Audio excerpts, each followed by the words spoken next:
तो hey everyone, welcome back to Android competitive classes और मैं हूं मिशा। जैसा कि आपको पता है, हमारा जो टॉपिक चल रहा है वो टॉपिक चल रहा है प्रीपोजिशन का, जो मैंने कल की क्लास में आपको स्टार्ट करा दिया है। और कल हम जो टॉपिक पढ़ रहे थे वो टॉपिक पढ़ रहे थे कन्फ्यूजिंग पेयर का। तो कन्फ्यूजिंग पेयर में कल की क्लास में हमने सबसे पहला टॉपिक क्या पढ़ा था? सबसे पहला चीज़ हमने पढ़ा था क्या कि सबसे पहला किसमें बिटवीन और अमंग में क्या डिफरेंस है। बिटवीन और अमंग में क्या डिफरेंस है। बिटवीन और अमंग दोनों का ही मतलब क्या होता है? बीच में। बिटवीन लगता है किसके लिए? दो लोगों के लिए, यानी जब काउंट क्या हो? दो हो। और अमंग किसके लिए लगता है? जब काउंट क्या हो? दो से ज़्यादा का काउंट हो। ये हमने पढ़ा था कल की क्लास में बिटवीन और अमंग के बारे में, और उनके कुछ एक्सेप्शनल केसेस थे वो भी हमने पढ़े थे कि बिटवीन के बाद अगर कोई केस आता है तो बिटवीन के बाद केस किस में आएगा? ऑब्जेक्टिव केस में। हमेशा क्या लेगा? प्लूरल प्रोनाउन, या नाउन हमेशा प्लूरल होना चाहिए। बिटवीन किसके साथ लग सकता है? दो से ज़्यादा के साथ भी लग सकता है, लेकिन क्या जब उसमें कोई म्यूचुअल रिलेशनशिप हो तब हम उसमें क्या लगा सकते हैं? बिटवीन लगा सकते हैं, दो से ज़्यादा के लिए भी। उसके बाद हमने क्या पढ़ा था? उसके बाद हमने पढ़ा था बिसाइड और बिसाइड्स। उसके बाद हमने क्या पढ़ा था? बिसाइड्स। बिसाइड होता है क्या? के बगल में, कि किसी के साइड में, बाय द साइड। और बिसाइड्स क्या होता है? बिसाइड्स का यूज होता है एडिशन, यानी कि इसके अलावा अतिरिक्त और क्या चीज़ है उसको हम क्या बोलते हैं? बिसाइड्स बोलते हैं। उसके बाद हमने पढ़ा था डिफरेंस किसमें? बाय और विद में। इसमें बाय और विद में। और विद मैंने आपको बताया था साथ के लिए भी यूज होता है, लेकिन प्रीपोजिशन की टर्म में हम इसको क्या बोलते हैं? से। और ये लगता किसके लिए है? टूल्स के लिए भी लगता है, और किसके लिए लगता है? बॉडी पार्ट्स के लिए भी लगता है। और वहीं पे जो बाय होता है, बाय का मतलब क्या होता है? के द्वारा, कि काम किसके द्वारा हुआ। ये लिविंग थिंग्स के लिए लगता है और ये जनरली नॉन लिविंग थिंग्स के लिए लगता है, लेकिन ये लिविंग थिंग्स के साथ भी लग सकता है। कैसे? कि बाय ट्रांसपोर्टेशन के लिए भी लगता है, कम्युनिकेशन के लिए भी लगता है। और फोर्थ पॉइंट था कि अगर सेंटेंस पैसिव वॉइस में है तो उसके लिए भी हम हमेशा किसका यूज़ करते हैं? बाय का यूज़ करते हैं। और एक मैंने आपको कीवर्ड दिया था कि अगर पैसिव वॉइस की पहचान हमें करनी है तो हेल्पिंग वर्ब चाहे कुछ भी हो, अगर उसके साथ V3 फॉर्म लगी हुई है तो वो मोस्टली पैसिव वॉइस में आता है। और साथ ही साथ हमेशा वहाँ पे क्या लगा होता है? बाय सब्जेक्ट की बात की गई होती है, वो सेंटेंस क्या होता है? पैसिव वॉइस में होता है। यानी कि ऑब्जेक्ट से अगर कोई काम कराया जा रहा है तो वो क्या होता है? Passive voice. लेकिन अगर सब्जेक्ट से, डूअर से कोई काम कराया जा रहा है तो वो किसके होता है? वो होता है एक्टिव वॉइस। आज हम इससे आगे पढ़ेंगे और कुछ और कंफ्यूजिंग पेयर्स को देखेंगे। जैसे कि सबसे पहले है ऑन, फिर है ओवर, और फिर क्या है? अबव। देखिए, ऑन को हिंदी में क्या बोला जाता है? पे। और ये हमेशा क्या होता है? मोशनलेस होता है। और मतलब हम इसको क्या बोल सकते हैं? जब कोई चीज़ क्या है? टच कर रही हो तब हम उसको क्या कहते हैं? ऑन बोलते हैं। जैसे कि मान लीजिए कि एक टेबल है और मैं कहूँ कि एक टेबल पे अगर कोई किताब ऐसे टच करके रखी हुई है तो मैं क्या कहूँगी? The book is on the table. कि जो बुक है वो किसको स्पर्श कर रही है? टेबल को स्पर्श कर रही है, इसलिए मैं क्या लगाऊंगी? ऑन लगाऊंगी। और ओवर जो होता है, ओवर क्या होता है? हमेशा मोशन में। किस में होता है? मोशन में। जैसे कि मैं कहूँ कि ये जो कैट, मान लो यहाँ पे कोई कैट होती और वो इस बॉक्स को मैं कहूँ कि भाई इसकी ऊपर से जंप करके जाना है, तो वो मोशन में इस चीज़ को जंप करेगा। जैसे कि ये एक पेन है, मैं कहूँ किसी को इस पेन को ऐसे करके जंप करना है, मतलब इसके ऊपर से जाना है, तो मैं क्या बोलूँगी? Over the pen. यानी कि वो ऐसे इस चीज़ को जंप कर रहा है और वो किस में है? मोशन में है। और अबव का मतलब क्या होता है? अबव का मतलब भी ऊपर होता है, लेकिन जब कोई चीज़ टच नहीं कर रही हो तो हम क्या बोलते हैं? अबव बोलते हैं। अबव और एक वर्ड होता है बिलो। अबव को समझने के लिए हम इससे भी समझ जाते हैं कि अबव क्या होता है? ऊपर, और बिलो क्या होता है? नीचे। अबव क्या होता है? ऊपर, और बिलो क्या होता है? नीचे। जैसे कि मान लीजिए कि ये जो एग्ज़ाम है 18, जैसे हम वोटिंग करते हैं, वो कौन कौन वोट कर सकते हैं? भाई 18 साल से ऊपर वाले। लेकिन अगर मैं कहूँ बिलो 18 एज वाले लोग शादी नहीं कर सकते, तो हम क्या बोलेंगे? बिलो, कि नीचे। और अबव क्या होता है? ऊपर। इसके बाद आता है इंपॉर्टेंट पॉइंट, अपोन। अपोन को हम, अपोन जो वर्ड है उसको भी हम क्या बोलते हैं? जब भी कोई चीज़ या कुछ भी काम अगर मोशन में हो रहा है तो हम क्या लगाते हैं? अपोन लगाते हैं। जैसे कि मान लीजिए कि कोई बेबी है, वो अपने फादर उसकी इस स्टमक पे ऐसे खेल रहा है तो वो किस पे है, अपॉन उसकी चेस्ट पे, तब हम क्या बोलेंगे कि अपॉन। और जब भी जैसे कि मान लीजिए कोई शेर आया, कुछ भी आया और वो मेरे ऊपर अटैक कर रहा है, तो मैं क्या बोलूँगी कि जो भी बोल रही थी, टाइगर द लायन जो भी है वो अपॉन मी, यानी कि वो मोशन में आ रहा है, जिसमें एक हम वर्ड क्या बोलते हैं, पाउंस बोलते हैं। क्या बोलते हैं, पाउंस बोलते हैं। और पाउंस का मीनिंग होता है झपट्टा मारना। और कोई भी चीज़ जब ऊपर की तरफ आती है तो वो हमेशा किस में आती है, मोशन में आती है, इसलिए हम उसको क्या लगाते हैं, अपोन लगाते हैं। तो ये एक छोटा छोटा सा माइनर सा डिफरेंस है इन सब में। जैसे कि एक क्वेश्चन दिए गए हैं कि the book is on the table, book कहाँ पे रखी है, टेबल पे रखी है, और पे एक दूसरे को टच करेगी, तब हम इसीलिए क्या बोलेंगे, हम जो प्रीपोजिशन लगाएंगे वो क्या लगाएंगे, ऑन लगाएंगे। The cat jumped upon the rat. अब देखिए जो ये अपॉन हमने क्यों लगाया, ऑन क्यों नहीं लगाया, अबव क्यों नहीं लगाया, बिलो क्यों नहीं लगाया, और कोई वर्ड क्यों नहीं लगाया, क्योंकि जो कैट है ना वो जंप कर रही है, और जंप का मतलब ही क्या है, पाउंस, यानी कि जो क्या करते हैं, झपट्टा मारना, नहीं उसके ऊपर गिरना, और वो किस में हो रहा है, मोशन में हो रहा है। इसीलिए हम यहाँ पे क्या लगा रहे हैं, अपोन लगा रहे हैं। इसीलिए हम यहाँ पे क्या लगा रहे हैं, अपोन लगा रहे हैं।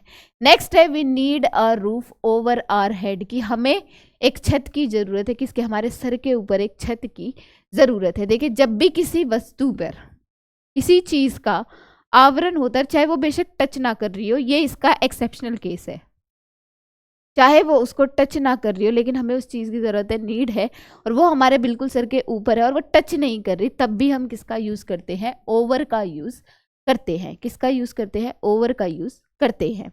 नेक्स्ट क्वेश्चन है the bridge was build over the river. जैसे कि मान लीजिए कि ये एक ब्रिज है, इसके ऊपर मतलब हम क्या बना रहे हैं कि ये देखिए यहाँ पे एक रिवर है इसके नीचे, और जो ब्रिज है वो इसके ऊपर बनाया जा रहा है, तो हम क्या बोलेंगे, ओवर दी रिवर, की रिवर के ऊपर क्या बनाया, चाहे वो रिवर को वो ब्रिज जो है वो टच नहीं कर रहा, फिर भी हम क्या बनाएंगे, उसके ऊपर क्या बनाया जा रहा है, एक ब्रिज बनाया गया था।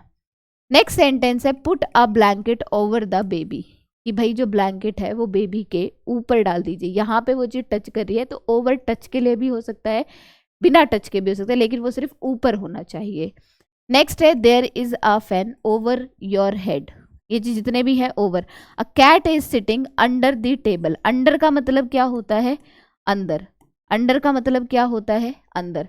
जैसे कि देखिए अभी मैं आपको इसका जो नेक्स्ट सीक्वेंस है वो इसी में पढ़ाने वाली हूँ, कि देखिए एक होता है क्या, ऑन, ऑन देखिए ये इस टर्म में आपको सब समझ आ जाएगा। ऑन क्या करता है, टच करता है। बिनेथ और अंडर दोनों का ही मतलब क्या होता है, अंदर, इसका मतलब क्या होता है, अंदर। जैसे कि मान लीजिए मैंने एक बॉक्स बनाया, जैसे कि मैंने एक टेबल बनाई, और मान लीजिए यहाँ पे एक कैट है, यहाँ पे कोई कैट है, तो मैं क्या कहूँगी कि भाई जो कैट है ना वो टेबल के अंडर है, यानी कि अंदर है, टेबल के अंदर है या नीचे है। इसको हम नीचे भी बोल सकते हैं, इसको हम नीचे भी बोल सकते हैं, लेकिन अंडर दी टेबल, टेबल के अंडर है यानी कि अंदर है। और देखिए अबव होता है ऊपर, और बिलो क्या होता है, नीचे। ओवर क्या होता है, चाहे वो टच करे और चाहे ना करे तब भी वो क्या होता है, ऊपर होता है। तो इस तरीके से आपको जो ये चीज़ें हैं, ये इसलिए मैंने यहाँ पे पिक्चर्स भी लगाई हुई है ताकि आप उसको अच्छे से समझ पाएंगे। तो ओवर या अंडर का यूज वर्टिकल पोजीशन में होता है, किस में होता है, वर्टिकल। जैसे कि ये है तो ओवर माय हेड, जैसे कि मैं मान ली, जैसे हमने एक वो कहानी सुनी है ना, जब ये जैसे कि हमें एक राइम गाते हैं, नर्सरी राइम की, नीचे बेबी सोती है ऊपर पंखा चलता है, तो ऊपर के लिए हम क्या लगाते हैं, ओवर दी हेड, कि भाई ऊपर पंखा चल रहा है। तो इसी स्टोरी से आप इसको याद कर सकते हैं। और अंडर क्या होता है, नीचे। जैसे कि वर्टिकल है, इसके अंदर मैं कहूँ कि यहाँ पे कोई कैट है, या इसके अंदर मान लीजिए मैं ही छुपी हुई हूँ, मैं क्या बोलूँगी कि मैं कहाँ पे हाइड हूँ, अंडर द टेबल। नेक्स्ट है there is a fan over your head, ये वाला अभी हम पढ़ चुके हैं। A cat is sitting under the table, कि भाई जो कैट है वो किसके नीचे बैठ रही हुई है, किसके नीचे बैठ रही है, अंडर द टेबल, यानी टेबल के अंदर। बस इसी सीक्वेंस में हमको याद करें, वर्टिकल के अंदर और वर्टिकल के ऊपर, ये हो जाएगा ओवर और ये क्या हो जाएगा, अंडर। बस इस तरीके से हमको इसी पोजीशन में इसको याद करना है। नेक्स्ट हमारे पास आता है अक्रॉस और थ्रू, अक्रॉस और थ्रू। देखिए अक्रॉस और थ्रू को आप याद कर सकते हैं किस तरीके से। अक्रॉस का मतलब होता है, अक्रॉस का मतलब होता है आर पार जाना, आर पार जाना। अब इसको याद कैसे करेंगे, देखिए इसमें एक साउंड किसका आ रहा है, क्रॉस, साउंड किसका आ रहा है, क्रॉस का। अब अगर मैं कहूँ कि भाई ये आपकी बीच सड़क है, आप यहाँ पे खड़े हुए हो और मैं आपको कहूँ कि आपको इस पार जाना है, तो आप क्या बोलोगे, अक्रॉस दी रोड। आप क्या बोलोगे, अक्रॉस दी, मतलब आप बोलोगे ना कि मेरे को रोड क्रॉस करना है, बस उसके पीछे आगे क्या लगा हुआ है। इसी तरीके से आप याद कर सकते हैं कि आर पार जाना। और देखिए थ्रू क्या होता है, थ्रू का मतलब होता है के जरिए जाना, के जरिए जाना। अब जैसे कि मान लीजिए मैंने एक वो बना दी, एक टनल बना दी। टनल का मतलब होता है कोई जैसे कुछ कोई भी चीज जैसे दोनों तरफ से बंद है, क्या है, दोनों तरफ से बंद है। तब मैं आपको कहूँ कि भाई आपको इस वाली जो जो सुरंग है इसके अंदर से जाना है, तो आप क्या करोगे, इसके थ्रू होके जाओगे। तो इसको मैं क्या बोलूंगी, थ्रू, कि भाई आप टनल के जरिए कहीं पे निकल रहे हैं। जैसे कि कई गेम्स भी होते हैं जिसमें बहुत सारे होल्स बना दिए जाते हैं और कहते हैं कि इसके अंदर से जाना है, तब हम क्या कहेंगे, इसको थ्रू दी टनल। तो ये डिफरेंस है इन दोनों में कि ये देखिए, अगर आप नहीं चाहते तो पिक्चर से भी समझिए कि भाई ये क्या कर रहा है, अक्रॉस दी ब्रिज। और ये क्या है, इस रिंग से क्या निकल रहा है, डॉग निकल रहा है, यानी इस रिंग के थ्रू वो यहाँ से निकल रहा है। तो हम यहाँ पे ये वर्ड लगाएंगे वो क्या लगाएंगे, प्रीपोजिशन जो लगाएंगे वो क्या लगाएंगे, थ्रो लगाएंगे। तो ये थ्रू है और ये क्या है, अक्रॉस है। ये क्या है, अक्रॉस है। सेम ऐसे ही जैसे कि देखिए कि जो मैन है, on the surface from one side to another, जो एक साइड से कहाँ जाए, दूसरी साइड, आर पार जाए, तो हम क्या लगाए, अक्रॉस लगाएंगे। लेकिन देखिए वो कहाँ, झाड़ियों की थ्रू, मतलब झाड़ियों के जरिए वो कहाँ जा रहा है, बाहर जा रहा है किसी के, मतलब मान लीजिए इधर भी झाड़ी है इधर भी झाड़ी है, इससे थ्रू होकर के जा रहा है, के जरिए जा रहा है, तो हम किसका यूज करेंगे, थ्रो का यूज करेंगे। नेक्स्ट है question, I swum across the river, कि वो कहाँ पे, रिवर के इस पार से, मान लीजिए यहाँ पे ये पूरी रिवर है, इस रिवर से यहाँ से लेकर के यहाँ इस रिवर तक जाता है। तो क्या कर रहा है, इस यहाँ से लेकर के रिवर के इस किनारे से लेकर के उस किनारे तक जा रहा है, तो वो क्या कर रहा है, आर पार। तो वो कैसे, स्विम कैसे कर रहा है, across the river. The message was conveyed to me by him through her, कि भाई जो मैसेज है वो किसी के जरिए भेजा जा रहा है, किसी के थ्रू। जैसे हम बोलते हैं भाई किसी के बिहाफ पे बात मत करो, किसी के, जैसे मैं कहूँ मैं अपनी बात कुछ कहना चाहती हूँ लेकिन मैं सामने वाले पर्सन से नहीं कह रही, तो मैं किसी तीसरे पर्सन को कह दूँ, वो उसको बता दे, तो वो मेरे को आगे कहेगा ना, मुझे किसी और के थ्रू ये बात पता चली, किसी और के जरिए ये बात पता चल रही है। और बाय, देखिए बाय भी यहाँ पे क्या आया हुआ है, बाय हम किसके लिए लगाते हैं, लिविंग थिंग्स के लिए लगाते हैं। और सेंटेंस किस में है, पैसिव वॉइस में है। तो पैसिव वॉइस में एक प्रीपोजिशन और आपको रिवाइज हो गया कि बाय किसके लिए लगता है, पैसिव वॉइस के लिए भी हम किसका यूज करते हैं, बाय का यूज करते हैं। और यहाँ पे थ्रू का मतलब क्या है कि भाई इस लड़की के जरिए इसको क्या पता चल रही है, बात पता चल रही है।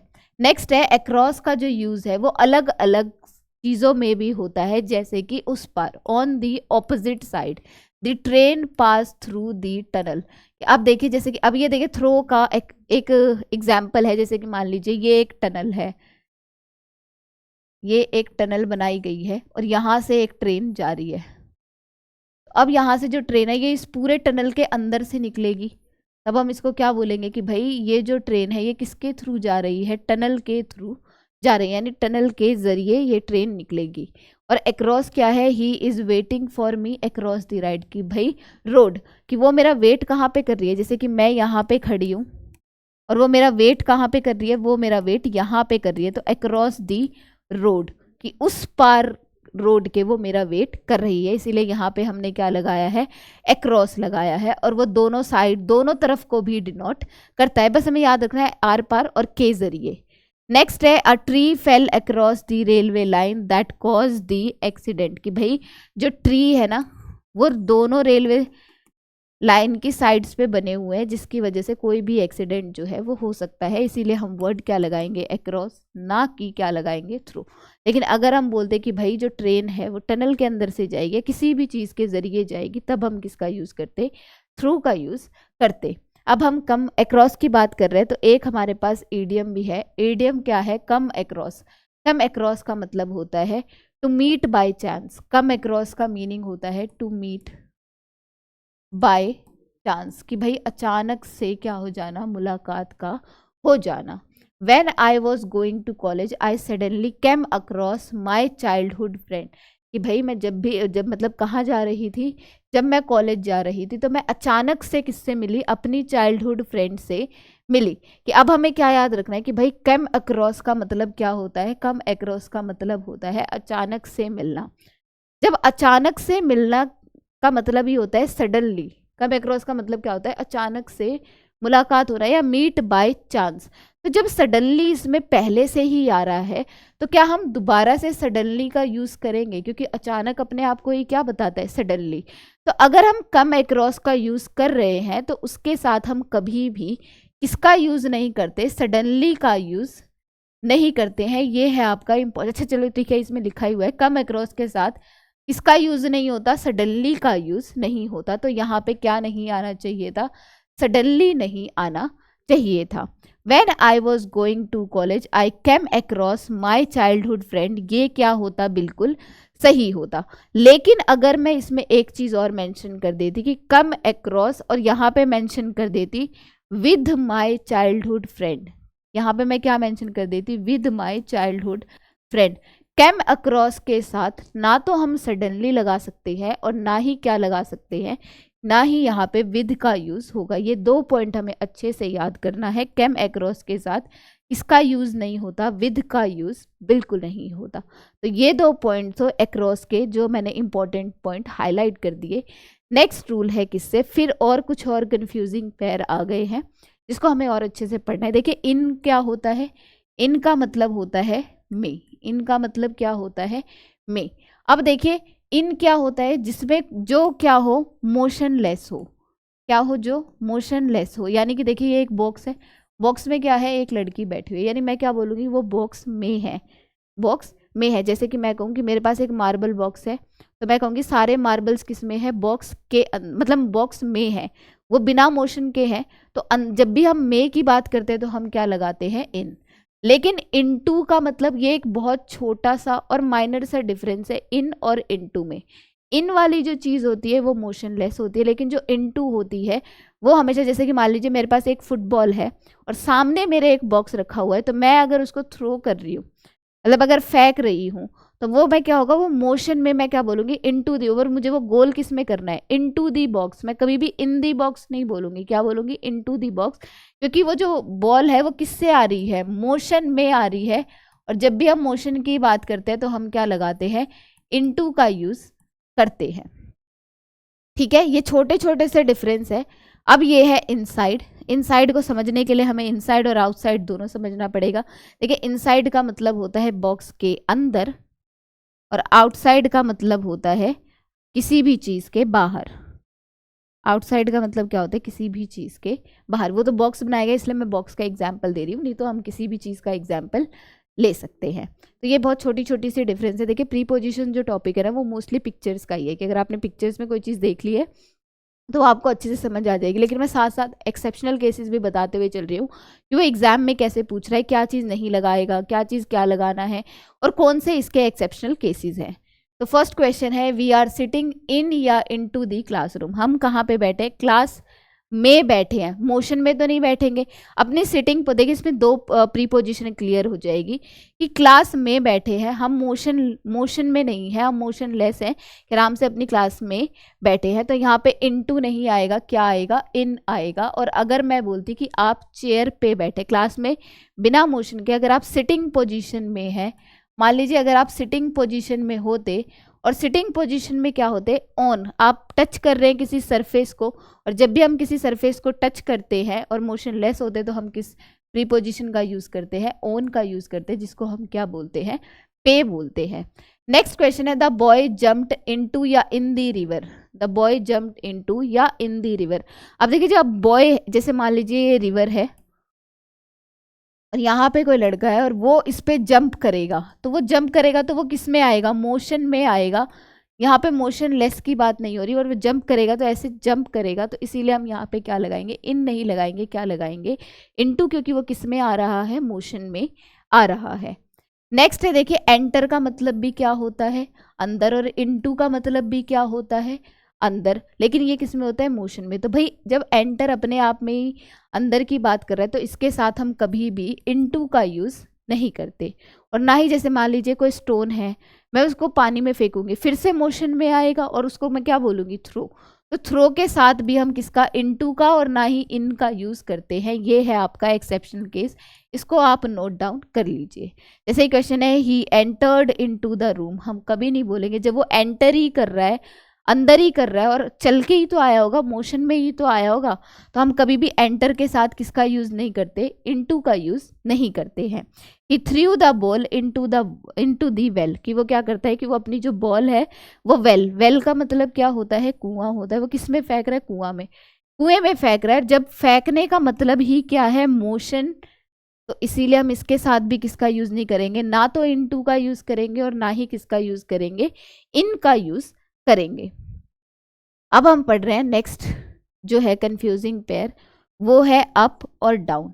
देखिए अप क्या होता है, ऊपर की तरफ, और डाउन क्या होता है, नीचे की तरफ। ठीक है, ऐसे इसको हम साइड्स पे याद कर लेते हैं। जब भी मैं कहूँगी कि जैसे कि आपके ग्रेड्स जो हैं वो हमेशा क्या होने चाहिए, अप होने चाहिए, यानी कि ऊपर होने चाहिए। कभी भी आपके ग्रेड्स डाउन नहीं होने चाहिए, यानी इस नंबर से नीचे नहीं होने चाहिए। और एक वर्ड और होता है, वो होता है अप टू, शायद इसमें नहीं लिखा हुआ। अप टू का मतलब होता है जैसे कि मान लीजिए अप टू दी मार्क, कि जो भी हम मार्क निर्धारित कर देते हैं उससे ऊपर होना चाहिए, मतलब यार जितना मार्क कर देते हैं उतना होना चाहिए, वो होता है अप टू। वो क्या होता है, अप टू। नेक्स्ट है, ये एक तरह का ईडियम है, फ्रेज भी बोल सकते हैं। अप्स एंड डाउन्स का मतलब होता है, अप्स एंड डाउन्स का मतलब होता है उतार चढ़ाव। क्या होता है, उतार, जैसे हम बोलते हैं ना कि my life has many ups and downs, मेरी लाइफ में क्या है, बहुत ही उतार चढ़ाव है। ये आप देख भी सकते हैं, इसलिए मैंने इसी से रिलेटेड एक पिक्चर लगाई कि पहले वो अपनी जर्नी स्टार्ट करता है, फिर गिरता है, फिर भटकता है, फिर जाके अपनी किसी मंजिल पे पहुंचता है। तब आप बोलेंगे ना कि my journey is having lots of ups and downs, तो क्या है, बहुत सारे उतार और चढ़ाव है। जैसे कि देखिए अप टू का भी मैंने एग्जाम्पल दिया। अप टू क्या होता है, मान लीजिए 45%, अप टू 45, यानी 45% से ज़्यादा की क्या है, जितने की एक वो दी गई है लिमिट की, 45% ऑफ है। ही क्लाइंड अप दी ट्री, वो क्या कर रहा है, क्लाइंड ट्री के ऊपर चढ़ रहा है, और ऊपर की जो साइड्स होती है उसके लिए हम क्या लगाते हैं, अप लगाते हैं।